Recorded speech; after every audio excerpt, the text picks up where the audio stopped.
Hey, how's it going? It's Grant with the Garden of Eater, and it's finally the video you've all been waiting for, part 2 of Saving Eddie's Shrimp Room. If you haven't seen part 1, go ahead and watch that video. We go over about how we're going to save the shrimp room using profit, but this video is going to be all about saving space. They have a little bit of a storage issue, so we're going to go through and make those big bulky stands into something a little more space efficient and eye appealing as well. And then before we get started with the video, I'd like to announce that we will be live streaming every Monday at 9 p.m. Eastern Time Zone. And then tonight will be our second stream. The first one was kind of like a tester, but this one we got everything sorted out. We'll have our teammates, Brian and Chance, as well as Shelby and myself. We'll be going over how we met, got together, and past aquascapes.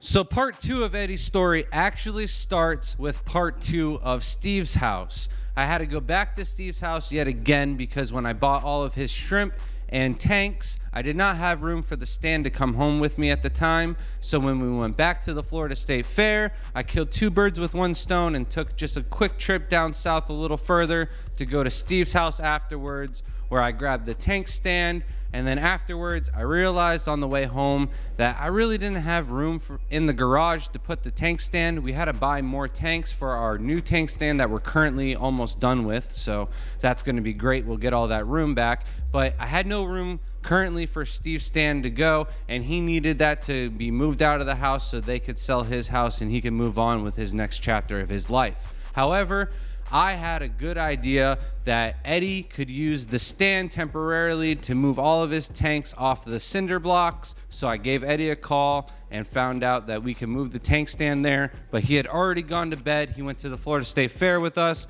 so I got him to crawl out of bed and run back outside to help me with the stand, got it out of the truck, and just quickly placed it on his patio, and I would come back another day to help him move it inside.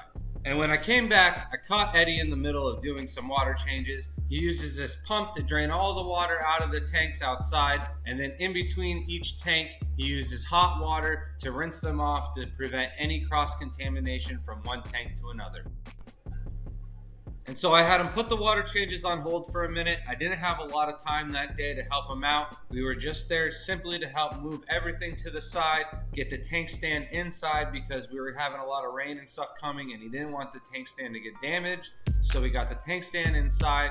He also went through and patched up the wall and everything like that, so that way his wife didn't have to see into the fish room, and it also helped block out some of the noise with the bubbles and the vibrations of the pump. That was just a little bonus before we put the stand in place that he took care of before I got there. So we carefully moved the stand in place, and then we also took off the shelving beforehand to make the stand a little bit lighter. And then once we got the stand in spot, I headed out and I was coming back another day once Eddie got everything situated and figured out what tanks he wanted where. And now it's time to move all of the tanks onto the old stand, but before we did that, Eddie had to give it a good old test. And then one last look at the old shrimp room before we move on and clear up as much space as we possibly can. So now it's time to start draining all the tanks, but before he can use the pump, he's got to make sure there's no air in the system.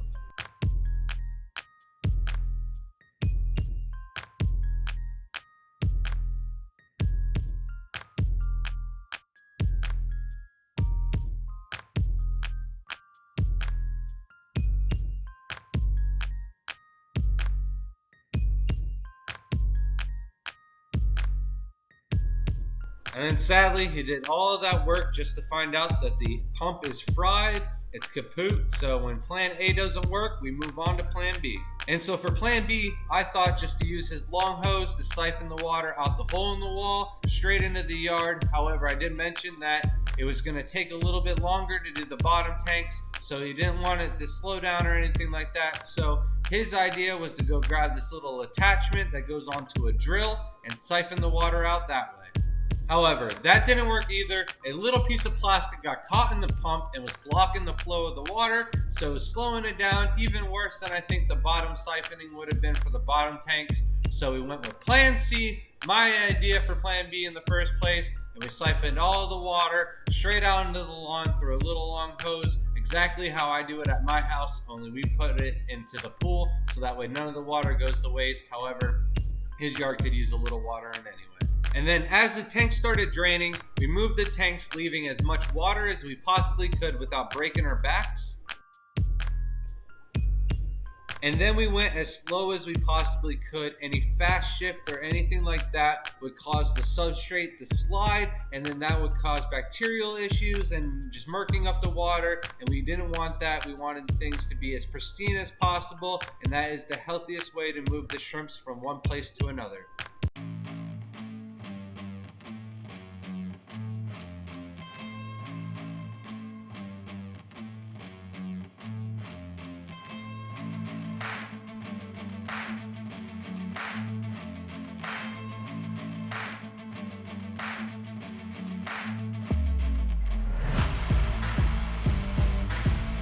And then of course with plan A and plan B failing, it was taking a little bit longer than what we thought.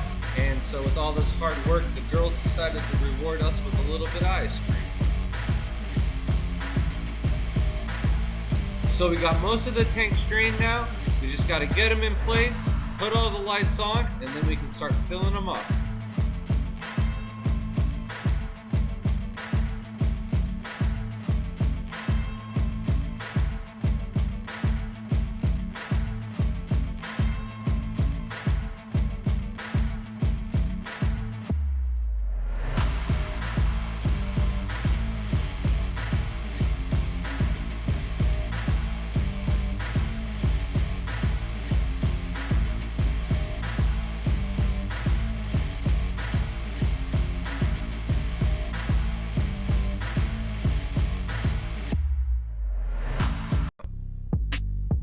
So I had to call it quits yet again, but Eddie took care of the old stand, moved all the old wood and cinder blocks to the side, finished filling up all the tanks, and got the new closed loop air system in place. And so with the new air system, he split the old one into two. He made a closed loop air system with the new rack, and then he took one of the old air pumps and just kind of closed off the other system so he could still crank air into the other tanks that he had in the room, as well as the tanks in the living room. However, this started more issues. His wife was not happy about the noise that it was making on the other side of the wall, and then on top of that, he was not getting enough flow out of the tanks that he really wanted to, so I came back the next day to help him out yet again. And when I got there, I could see right away that some of the air filters weren't working, and I mentioned to him that when you have them off for a long period of time, that they can just get clogged up really easily, and they might just need to be hit with the air compressor really fast before we turn on the system and see if it really works or not.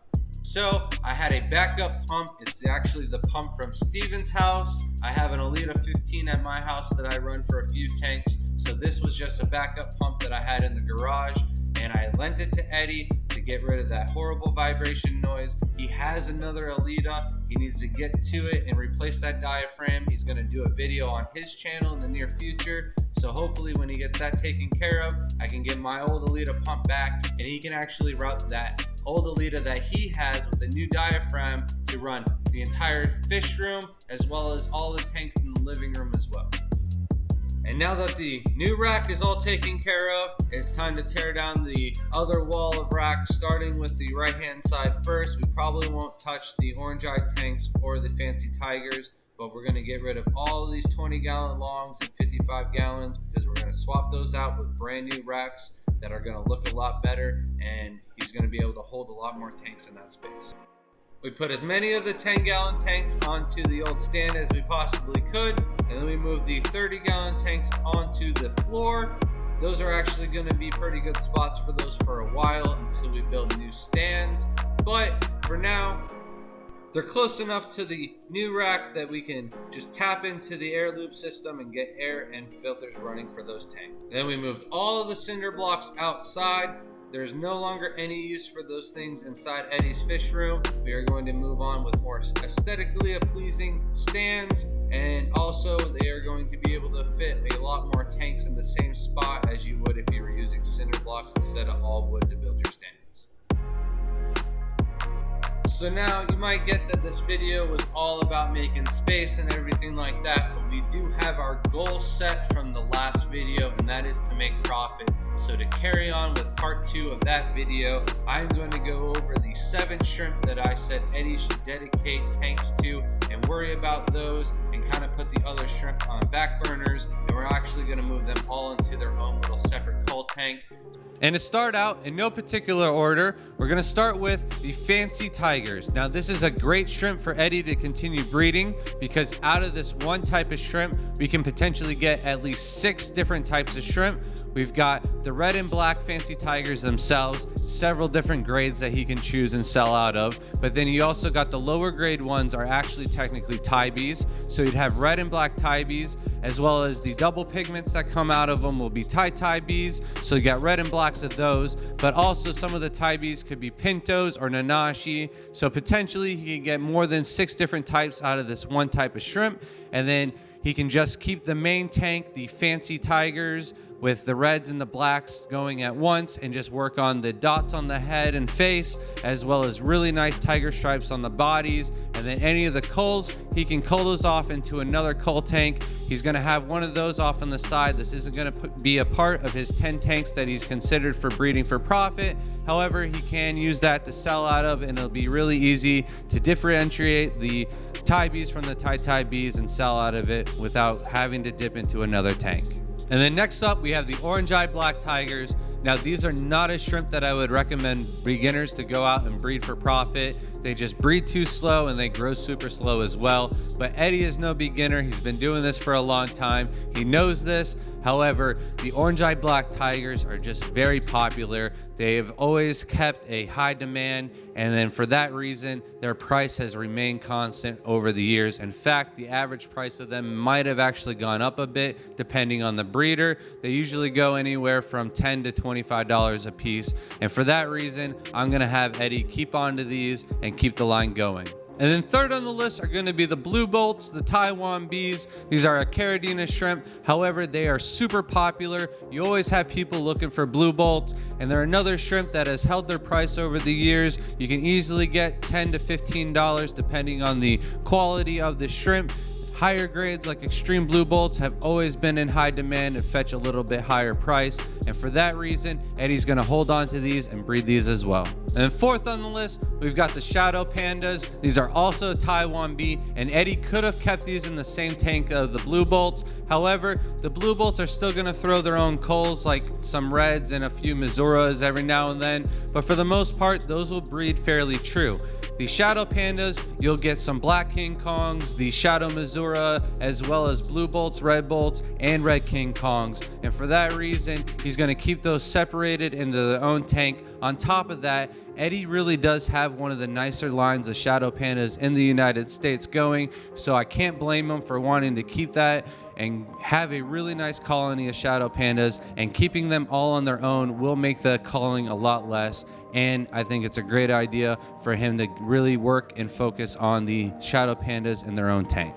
And then fifth on the list, we have the super crystal blacks. These were a shrimp that me and Eddie bought a big group of them together back when they were first brought into the United States. I kept mine at around 150 TDS, and I got some babies, a couple batches, but I never really got the colony booming like the way I wanted it to. However, Eddie kind of let his go with the whole baby move and everything like that. Got his TDS up to like 400, and his colony just exploded. So you better believe once we have this new rack done, and it's almost done, we just got to get those tanks cycled, and then I'll be one of Eddie's first customers for those super crystal blacks. And then sixth on the list, we got the pure red line crystal shrimp. Since we're already talking about crystals, they are always in high demand. And just like the red cherries, the red crystal shrimp are real stable in the hobby. Without the two of those shrimp, the hobby would be nowhere where it's at today. They are so popular. They're one of everybody's beginner shrimp. So for that reason, Eddie should keep these. On top of them being a pure line, that means that they won't throw any culls like any whites or the opposite color. And that's just going to make his work a lot less. And for that reason, they also sell for a little bit more. So I'm going to have Eddie continue to breed these out. He's doing a great job with them. So he just needs to continue this and move on.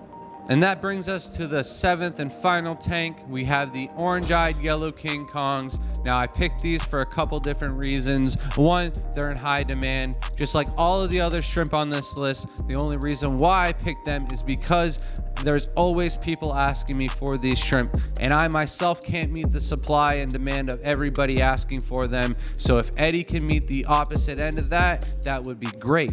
On top of that, they are also a super hardy and fast breeding shrimp, and they are great for crossbreeding. One of the hottest shrimp out there right now are orange-eyed shrimp, and there are so many different variations and morphs out there that haven't even been created yet. So you just take these orange-eyed yellow King Kongs, you can cross them with the blacks, you can cross them with some of the fancy tigers, and you'll know by just throwing them in those tanks right away which ones have been crossed and which ones are purebred, and then he can move those and separate those on later on when we got a new rack stand and stuff like that built. So for that reason, I picked these on the list because he's just gonna have a lot of fun with those on top of having a little bit profit as well.